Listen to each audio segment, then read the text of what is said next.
Vamos a continuar con el tema. En este caso ahora ya hemos visto cómo se pasa una fuente de corriente alterna del dominio temporal al dominio fasorial. Ya hemos visto cómo se comporta una resistencia o unicondensador en el dominio fasorial, es decir, su representación en el dominio fasorial. Vamos a definir ahora una serie de términos y de conceptos que nos van a ayudar también a trabajar con los circuitos en el dominio fasorial. ¿De acuerdo? En concreto vamos a definir el concepto de impedancia y el concepto de admitancia compleja. Concepto de impedancia y de admitancia compleja. Bueno, fijaos, aquí arriba tenéis puesto una representación, ¿vale? En este caso, fijaos, una cajita, ¿vale? Que hasta ahora todavía no le hemos puesto nombre, ¿de acuerdo? Donde aparece una tensión en el dominio fasorial y una intensidad en el dominio fasorial, es decir, una U con gorro y una I con gorro. ¿De acuerdo? Si os fijáis, es algo similar a una resistencia. Es decir, si yo pongo una resistencia, me pongo una más, un menos, una U y una I, ya sabemos que la relación que existe entre esta U y esta I es U igual a R por I, ¿vale? Bueno, pues en este caso, la relación que existe entre esta U con gorro y esta I con gorro es U con gorro igual a Z con gorro por I con gorro, ¿vale? Y eso es lo que se denomina la ley de Ohm generalizada. Pues bien, definimos la impedancia compleja, es decir, Z con gorro, como el cociente entre la U con gorro y la I con gorro. ¿De acuerdo? Será un número complejo. Fijaos, número complejo expresado en forma polar, módulo, argumento, Z phi, o en forma rectangular, parte real y parte imaginaria. ¿De acuerdo? Bien, a la parte real de la impedancia compleja se le denomina resistencia.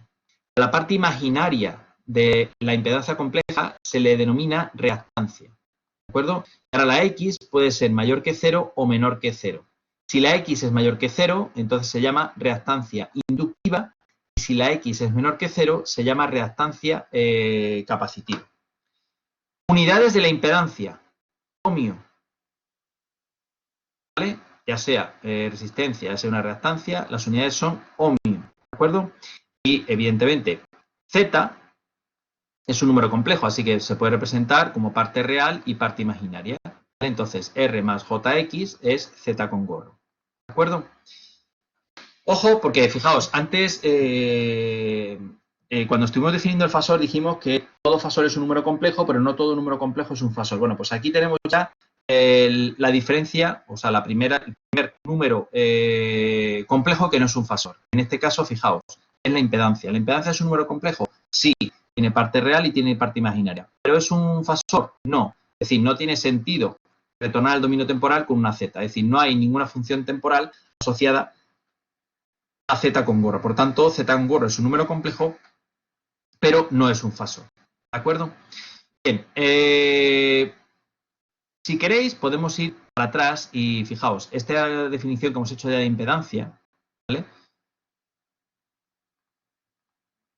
¿Cómo se reduciría, por ejemplo, el caso de una resistencia? Fijaos, en el caso de una resistencia hemos dicho U con gorro es algo multiplicado por I con gorro, ¿verdad? Bueno, pues a este algo ya le hemos puesto nombre. Este algo es impedancia. Entonces, en el caso de una resistencia, la impedancia es R.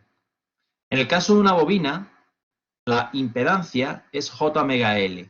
En el caso de un condensador, la impedancia es menos J partido por omega y por C. ¿De acuerdo? Esto lo tenemos aquí, ¿vale? Es decir, fijaos, en el caso de una resistencia, R. En el caso de una bobina, J omega L, y en el caso de un condensador, menos J partido por omega y por C. ¿De acuerdo? Fijaos una cosa, fijaos que la impedancia de una resistencia es un número real, es decir, que solamente tiene parte real, mientras que en el caso de una bobina, la impedancia solamente tiene parte imaginaria. En el caso de una bobina, en el caso de un condensador, lo mismo, tiene solamente parte imaginaria. ¿De acuerdo? ¿Vale? En forma polar, ¿cuál sería? Pues en forma polar esto quedaría R0, ¿de acuerdo? Esta sería la Z de una resistencia, si queréis. La Z de una bobina quedaría, la ZL de una bobina quedaría como omega L 90 grados. En el caso de la ZC quedaría 1 partido por omega C menos 90. ¿De acuerdo? En forma polar, si queréis. ¿De acuerdo? Aquí está puesto en forma rectangular y aquí lo tenéis en forma polar. ¿Vale? Bien.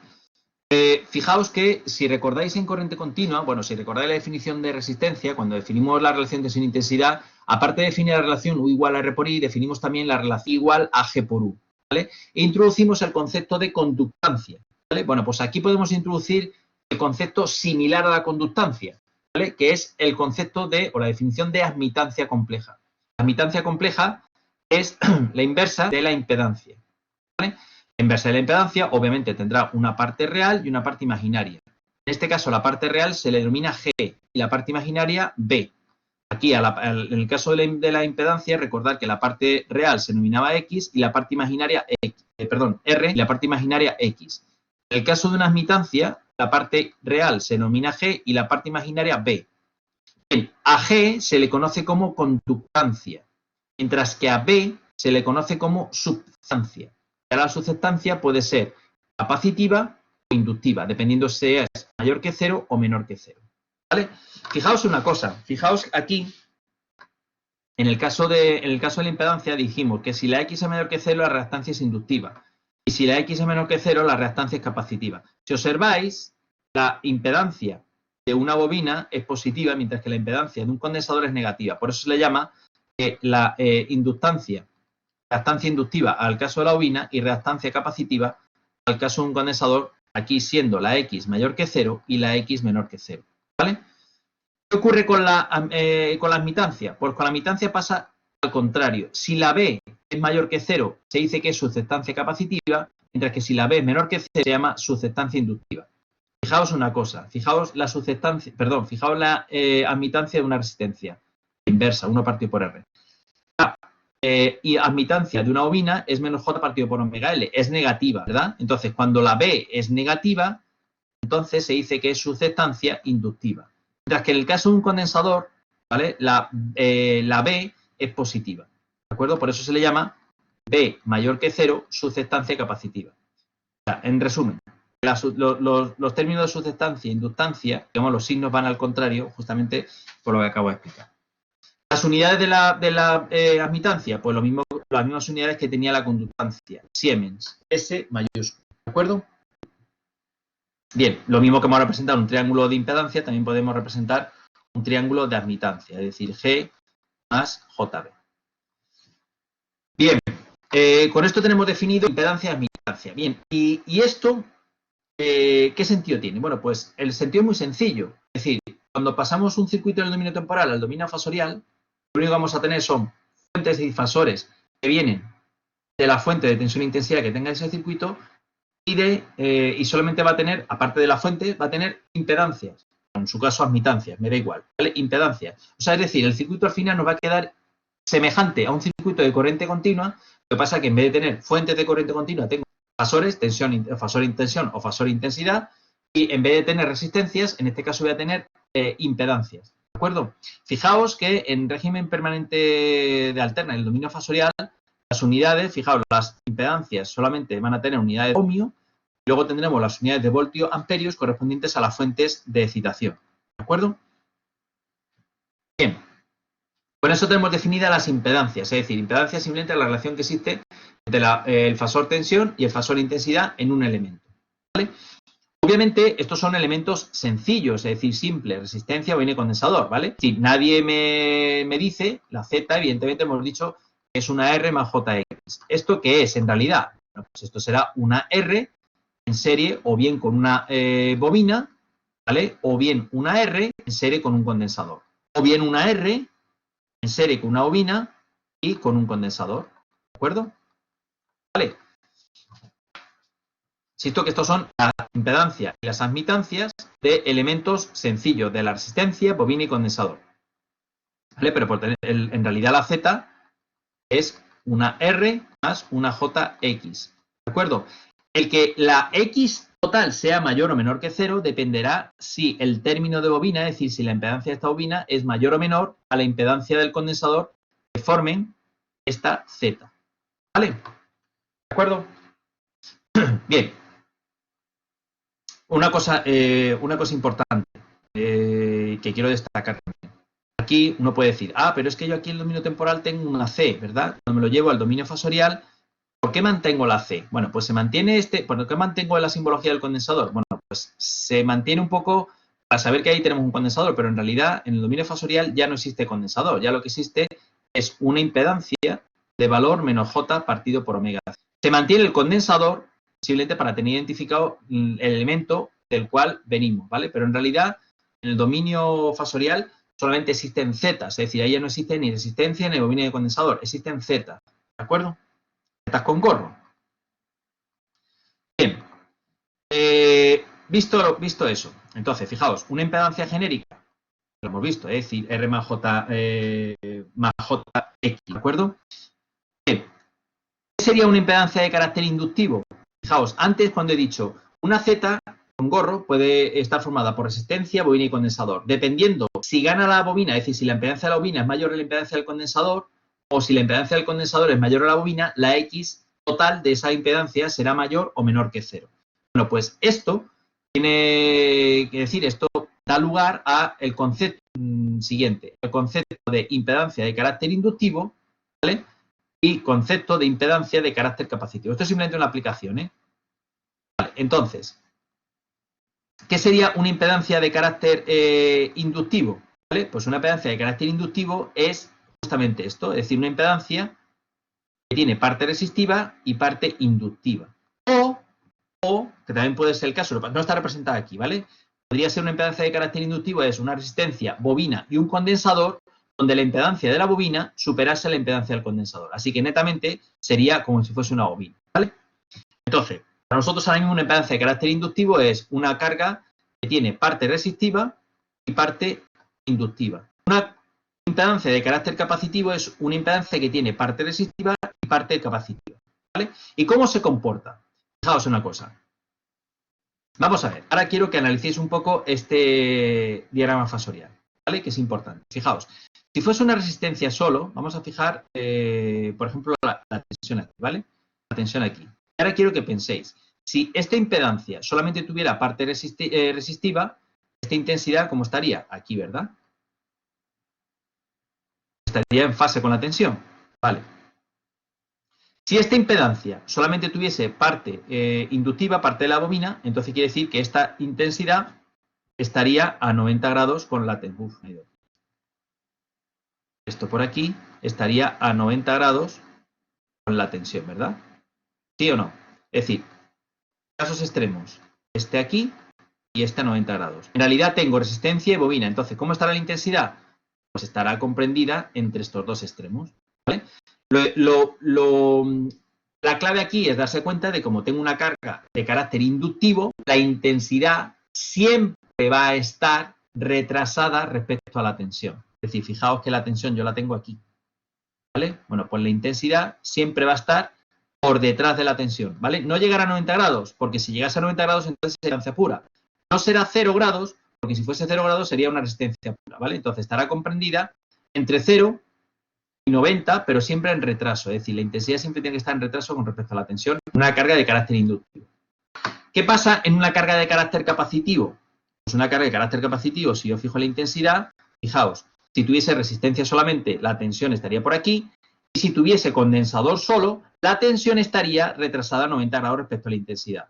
Como tengo resistencia y condensador, significa que la tensión está retrasada con respecto a la intensidad, un ángulo phi. No llega a 0 porque sería una resistencia pura, ni llega a 90 porque sería un condensador puro. Como tengo parte resistiva y parte inductiva, está retrasado un ángulo phi. ¿De acuerdo? Entonces, la clave de esta transparencia es la siguiente. Carga de carácter inductivo, la intensidad está retrasada respecto a la tensión. Carga de carácter capacitivo, la intensidad está adelantada respecto a la tensión. ¿Vale? Los ángulos de las impedancias, ¿vale? Están comprendidos entre 0 y 90. ¿Vale? Es decir, fijada la tensión, la intensidad solamente puede estar o para arriba a 90 grados o como límite, ¿vale? Fijada la tensión, es decir, fijada una tensión, ¿vale? La intensidad solamente puede estar o para arriba a 90 grados o para abajo a 90 grados o a 0 grados o algún ángulo comprendido entre esto. ¿De acuerdo? ¿Vale? Si es una impedancia, ¿vale? Si es una impedancia. ¿Está clara la historia? Vale. Bien. Bueno, esto es simplemente una cosa práctica. que lo trabajaremos en la clase de problemas, pero esto ya hay que tenerlo claro, ¿vale? Esto hay que entenderlo. Esto no vale con estudiarse la memoria y quedarse en la memoria. Esto hay que entenderlo, ¿vale? Y para entender esto, obviamente, si tenéis que echar para atrás y analizar el comportamiento de resistencia bueno y condensador, lo hacéis, no pasa nada, ¿vale? Bien. Ya sabemos entonces cómo se comporta resistencia bueno y condensador, hemos definido lo que es una impedancia, lo que es la admitancia, ¿vale? Y digamos, los fasores correspondientes a las fuentes de excitación. Ahora vamos a ver cómo quedan las leyes de Kirchhoff. Recordad que un circuito eléctrico es un conjunto de elementos interconectados entre sí y resolver un circuito eléctrico en realidad es calcular la tensión e intensidad en todos y cada uno de los elementos, ¿vale? Entonces, fijaos que yo para resolver un circuito eléctrico, ¿qué necesitaba? Bueno, pues necesitaba ecuaciones, ¿verdad? ¿Qué ecuaciones tenía? Pues decíamos, la ecuación de definición de los elementos, ¿de acuerdo? A la relación tensión-intensidad y la ley de Kirchhoff, ¿vale? Y con eso, con esas ecuaciones, podía calcular la tensión e intensidad en todos los elementos del circuito, es decir, podía resolverlo. ¿Vale? Hasta ahora lo que hemos hecho es simplemente ver cómo queda la relación tensión-intensidad en los elementos en el dominio fasorial, ¿vale? Ahora nos quedaría ver cómo queda la ley de Kirchhoff, es decir, la ley de Kirchhoff de tensión y la ley de Kirchhoff de intensidad en el dominio fasorial. Bueno, que es justamente lo que vamos a hacer ahora. Fijaos, la ley de Kirchhoff de intensidad es que nos dice que el sumatorio de la intensidad, ¿vale? El dominio temporal es igual a 0. Esta intensidad yo la puedo poner como esta, de forma genérica, como esta función senoidal, ¿vale? Genéricamente. Le puedo asociar una parte imaginaria de un número complejo, sumatorio de este número, la parte imaginaria de este número complejo, el sumatorio de partes imaginarias es la parte imaginaria del sumatorio igual a 0, ¿vale? Esto tiene que ser igual a 0 para todo instante de tiempo, por tanto, al final la ley de Kirchhoff de intensidades se reduce en el dominio fasorial al que el sumatorio de las I sub k con gorro sean iguales a 0. Es decir, fijaos, esto que tenéis aquí, un nudo en el dominio temporal, lo lleváis al dominio fasorial y se convierte en una suma, ¿vale? En este caso, fijaos, a esta función temporal la asocio I1 con gorro, al I sub 5 con gorro, I sub 4 con gorro, I sub 3 con gorro, I sub 2 con gorro. De manera que a esta suma en el dominio temporal ahora se traduce en esta suma en el dominio fasorial, ¿vale? Importante, y ahora lo digo aprovechando esto, importante es esto, ¿vale? Y esto no es importante en cuanto a aplicar la ley de Kirchhoff de intensidades, ¿vale?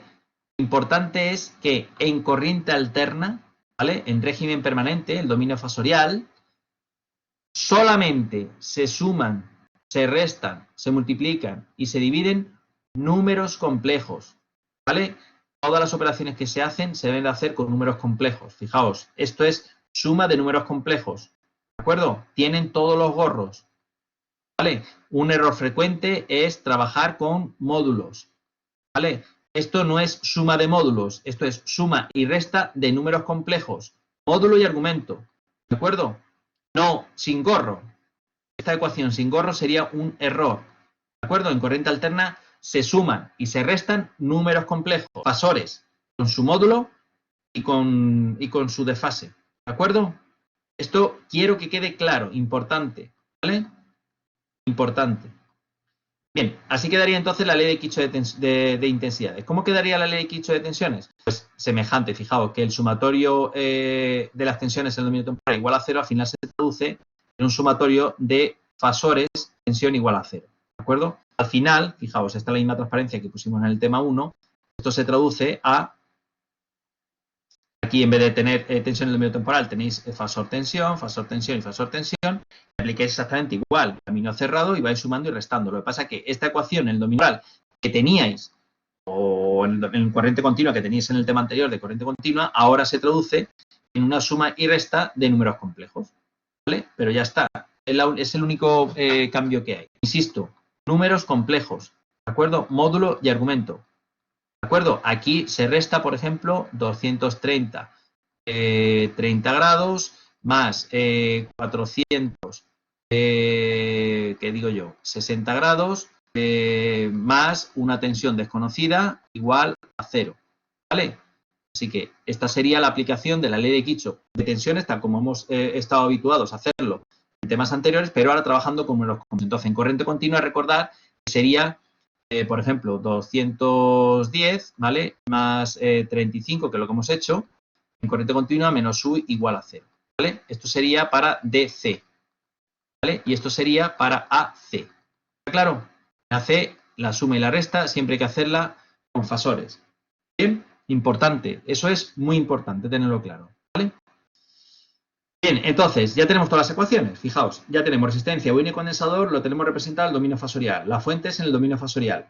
Por tanto, ya tenemos la relación tensión-intensidad. La relación tensión-intensidad de los elementos es muy sencilla, que en el caso de las impedancias es a través de su impedancia.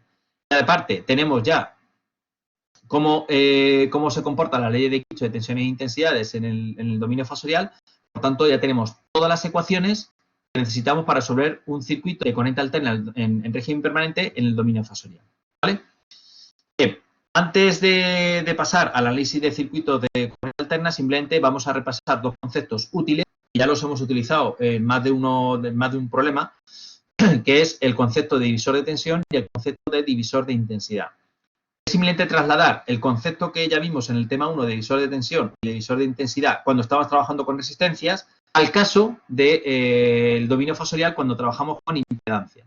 Fijaos, lo voy a repasar simplemente para aquellos que a lo mejor tuviesen alguna duda, le quedase alguna duda de cómo se opera con el divisor de tensión o divisor de intensidad, que ahora la logren resolver, ¿no?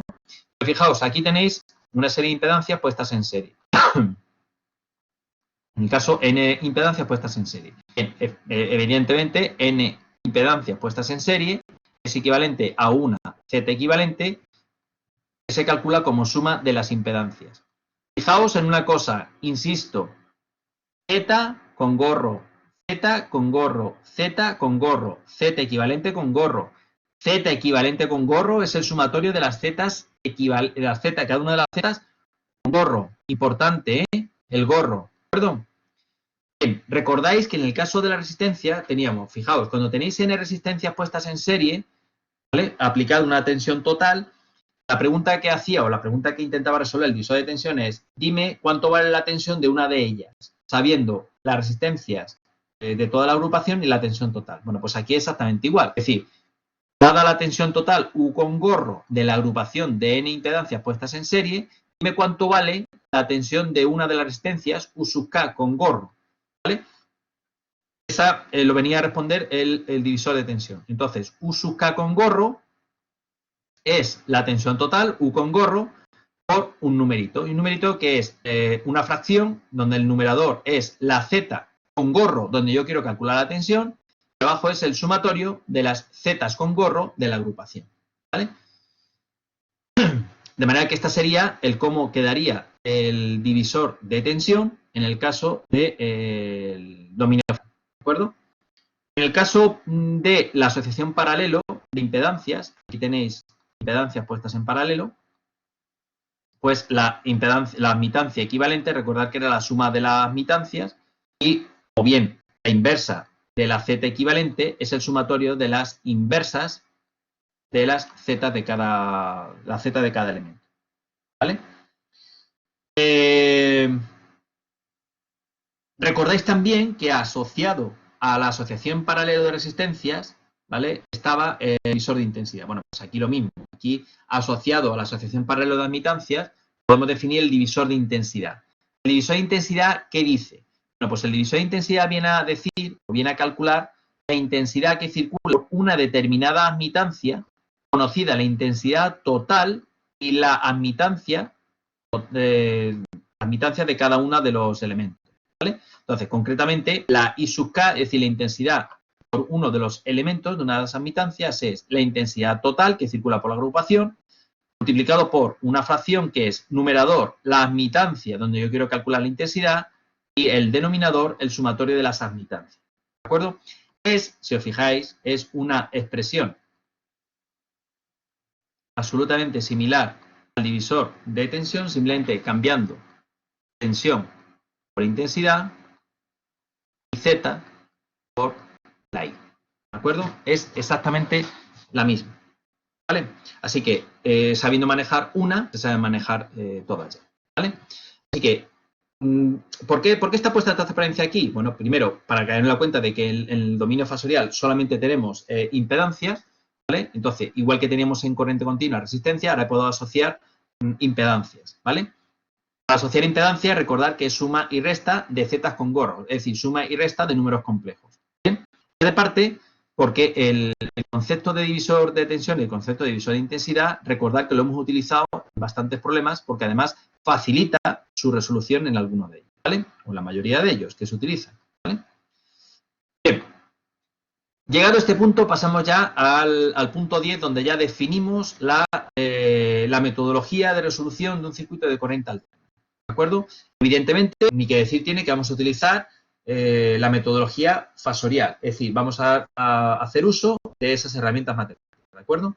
Entonces, ahora estos puntos hay que tenerlos muy claros, ¿de acuerdo? Son puntos que uno tendrá que verificar cada vez que resuelve un circuito de corriente alterna. Es cierto que habrá puntos en los cuales algunos de ellos no aplican directamente, habrá otros que sí, ¿vale? Entonces, en primer lugar, lo que hay que verificar es que todas las fuentes de excitación del circuito sean de la misma frecuencia, ¿vale? Es decir, todas las fuentes nos dan un circuito, lo primero que tenemos que verificar, a ver, ¿cuántas fuentes tiene el circuito? Si tiene una fuente, no aplica, evidentemente. Si tiene más de una fuente, hay que comprobar si todas las fuentes tienen la misma frecuencia de excitación. ¿Que tienen toda la misma frecuencia de excitación? Perfecto. ¿Que no tienen la misma frecuencia de excitación? Entonces, aplicamos superposición y tendremos tantos circuitos como frecuencias tengamos. ¿Bien? Vale. Punto 2. En el punto 2, evidentemente, ya estamos centrados en un circuito con fuentes de la misma frecuencia. Y ahora nos preguntamos si la fuente de excitación,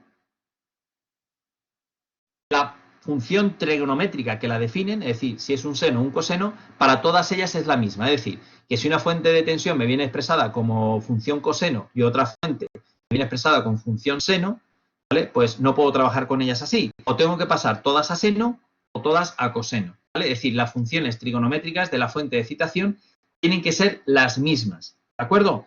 Si una es seno y otra es coseno, pues o todas seno o todas coseno, ¿de acuerdo? Pues ya tenemos una frecuencia y todas las funciones, o sea, todas las fuentes con la misma función trigonométrica, ¿no? Entonces, el punto 3 ya es reemplazar cada una de las fuentes por su fasor correspondiente, ¿vale? Insisto, una vez que ya tenemos una única frecuencia y única función trigonométrica, reemplazamos las fuentes por su fasor correspondiente. Punto 4. Reemplazamos cada elemento por su impedancia compleja. Resistencia, bobina, J omega, condensador, menos J partido por omega C. ¿De acuerdo? Una vez que lleguemos al punto 4, ya tenemos un circuito en el dominio fasorial, donde solamente tenemos impedancias complejas y fasores correspondientes a la fuente de excitación. Es decir, tenemos un circuito semejante a un circuito de corriente continua, donde en vez de R tengo zetas y donde en vez de fuente de continua tengo fasores de tensión o fasores de intensidad. A partir de ahí, aplico la metodología de resolución que más nos convenga, es decir, leyes de Kirchhoff, si podemos aplicar divisor de tensión, divisor de intensidad, etcétera. Sabemos que la ley de Kirchhoff y ecuación de definición de los elementos son las ecuaciones que necesitamos para resolver el problema, ¿vale? Y una vez resuelto el problema en el dominio fasorial, puede darse el caso de que necesitemos pasar del dominio fasorial al dominio temporal o directamente las soluciones del dominio fasorial nos sirvan para el cometido que deseamos, ¿vale? Bien, entonces, ahora lo que vamos a tratar es de resolver este circuito simplemente para practicar ya lo que hemos aprendido, ¿no? Pues este es un circuito de corriente alterna, ¿de acuerdo? Está definido en el dominio temporal. Lo voy a copiar en el papel, ¿vale? De hecho, lo estoy copiando en el papel y ahora pasaremos a resolverlo, ¿de acuerdo? Lo vamos a hacer con cámara, ¿de acuerdo? Para que lo veáis. ¿Bien? Entonces, si os fijáis, el circuito es una RLC puesta en serie, ¿de acuerdo? Donde la R son 90 ohmios, donde la L son 32 milihenrios, donde C es 5 microfaradios, y donde U sub G, la fuente de excitación, es raíz 2, 750 por coseno de 5000 T más 30 grados. ¿Vale? Y lo que se pide es que se calcule la intensidad I de T. y de t está definida. Fijaos que el circuito está dado en el dominio,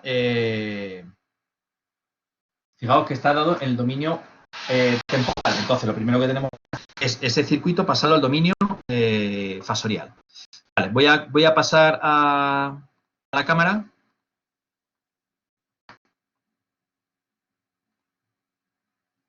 Vale, entiendo que todo el mundo ve la cámara ahora, ¿no?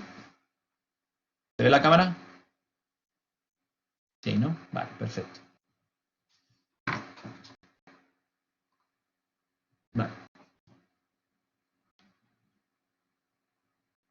Pues entonces, a ver, vamos a los pasos, ¿eh?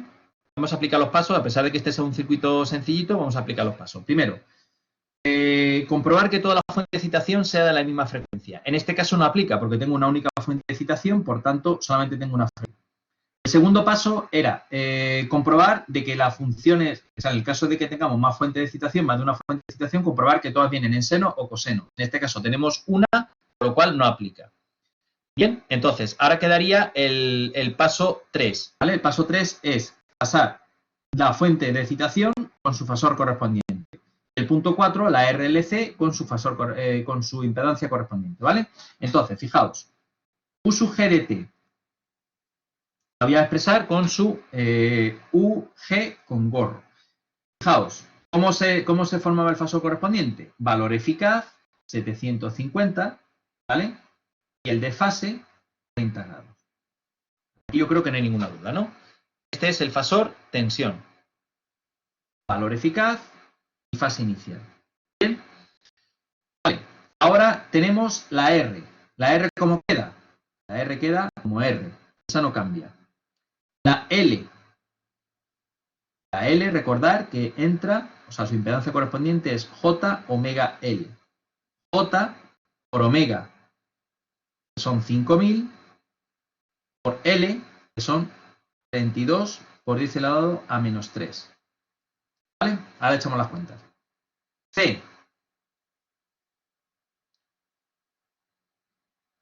Menos J partido por omega y por C. Menos J partido por 5000 por C, que en este caso son 5 por 10 elevado a menos 6. ¿Vale? Pues vamos a echar ahora cuentas. Yo creo que se ve por aquí. Ahí. Aquí se ve. Bueno, eso es simplemente una onda. Ahora mostraré las ondas, ¿vale? Para que las veas. Vamos a poner 5000. 5000, 32 elevado a 3 menos, multiplico, son 160. ¿160 qué? Ohmios, ¿vale? Y por otro lado tengo 5000, 5 por elevado a 6 menos, multiplico, hago la inversa, esto me queda menos J por 40 ohmios, ¿vale? Bien, pues entonces, ahora ya puedo pasar al dominio, el circuito al dominio fasorial. El circuito al dominio fasorial, fijaos, fuente. Hemos dicho que vamos a mantener la simbología de los elementos a pesar de que ya sea la impedancia, ¿vale? La U sub G, en este caso son 750, 30, la R son 90 grados, la L queda J 160 y menos 40 J. Y esta I de T pasa aquí abajo como I con gorro. ¿Vale? ¿De acuerdo? Vale, este circuito ya está en el dominio fasorial. Entonces, fijaos, este circuito ya es fácil de resolver. ¿Vale? Es más, este circuito, ¿vale?, es muy similar a este que voy a pintar aquí en rojo, para que lo veáis. Es decir, este circuito, fijaos,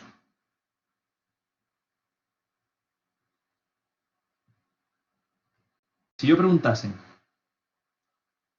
R1, R2, R3 y esta I, si yo preguntase cuánto vale la intensidad, este es sencillo, ¿verdad? I es igual a U sub G partido por R1 más R2 más R3. Bueno, pues aquí es exactamente igual. ¿Qué diferencia hay aquí entre este circuito y este circuito de aquí? Pues aquí tengo números complejos, ¿de acuerdo? Y aquí tengo números reales. Pero en esencia es exactamente igual. Es decir, esta I con gorro en realidad es 750, 30, que estoy aplicando aquí. Estoy sumando esta impedancia con esta impedancia con esta impedancia. todo el mundo ve de que esta resistencia, es decir, esta impedancia están en serie. Sí, pues puedo ponerlas en serie. 90 más J, 160 menos 40J. Atendiendo a la definición que hemos hecho antes de carácter de las impedancias, fijaos, en este caso J160 es mayor que J menos 40, ¿verdad? Por tanto, el J160 y el J menos 40, ¿qué carácter va a tener? Es decir, la impedancia esta total, ¿vale? La impedancia total del circuito, ¿qué carácter va a tener? ¿Inductivo o capacitivo? ¿Qué carácter va a tener? ¿Inductivo o capacitivo? Inductivo, ¿verdad? ¿Vale? Inductivo. Más, para que lo veáis claramente, 30, y fijaos, 90 más 160 menos 40 es 120. J, 120. La parte, digamos, imaginaria es positiva, ¿vale? Reactancia inductiva. Obviamente la parte real es positiva, ¿vale? Ahora tengo que hacer esa cuenta. Entonces, fijaos, ¿esa cuenta cómo la hago? Pues aquí es donde voy. Si utilizáis una calculadora de trabajo con números complejos, esto es relativamente sencillo. Pues yo digo, 750 ángulo 30 grados.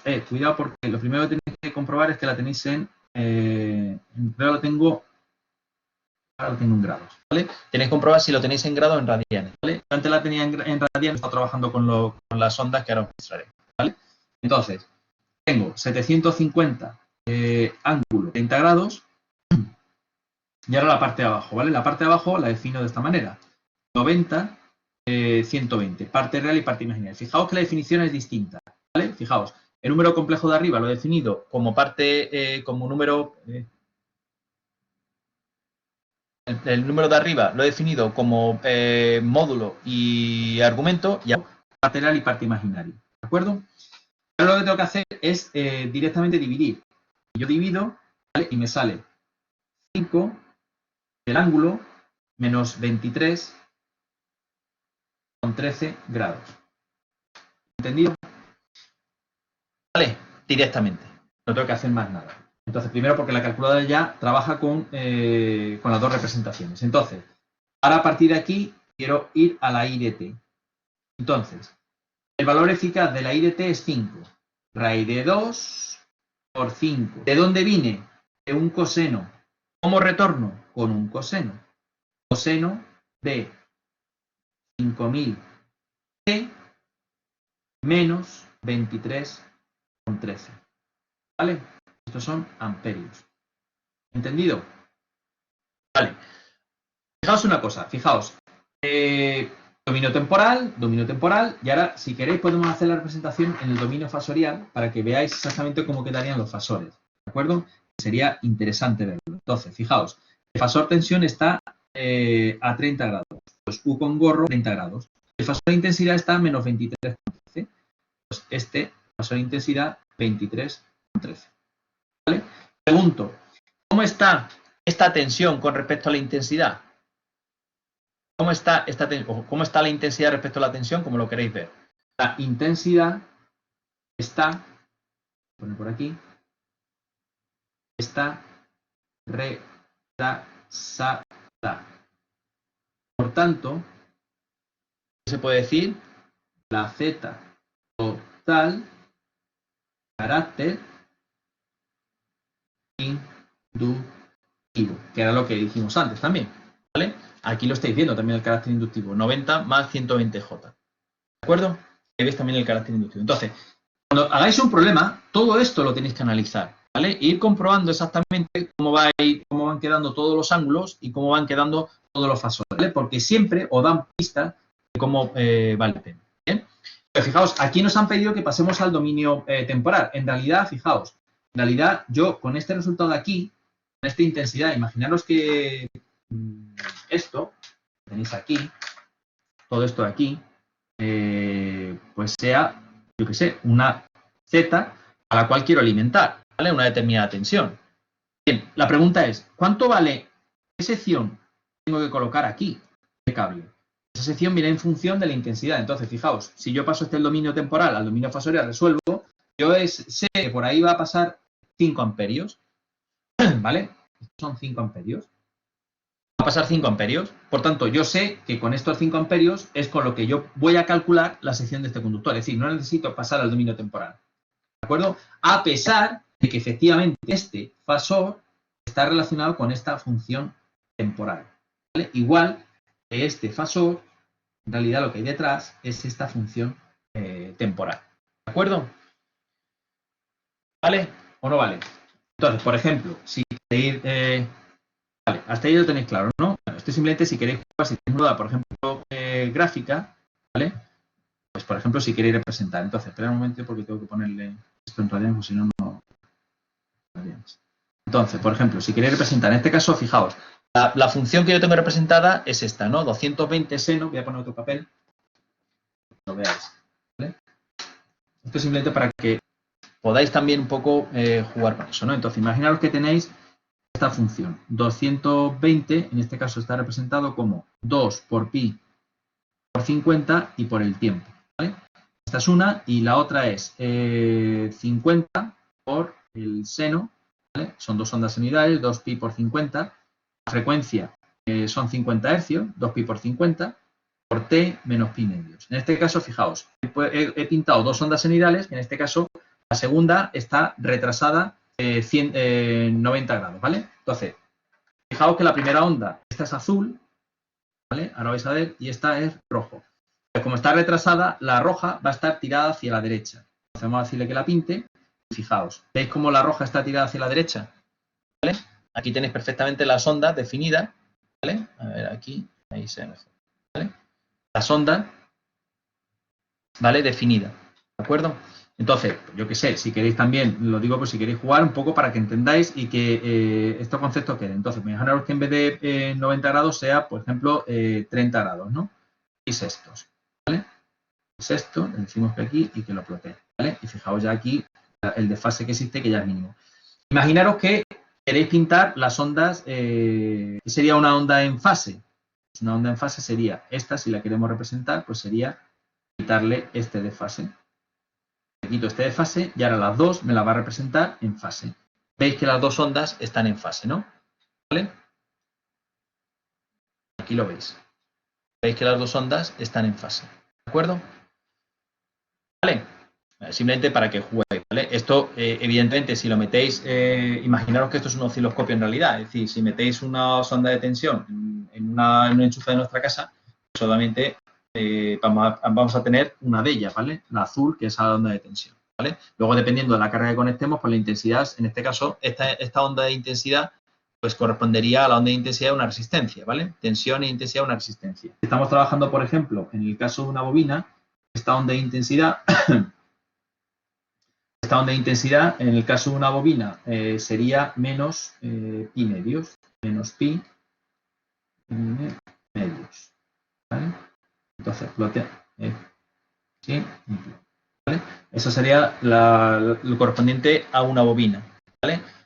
Azul tensión y rojo intensidad. Y en el caso de un condensador, pues en este caso, vamos a ponerlo, pues sería más. ¿De acuerdo? Más y le damos OK, pintamos. ¿Vale? Ese sería el caso de un condensador. ¿De acuerdo?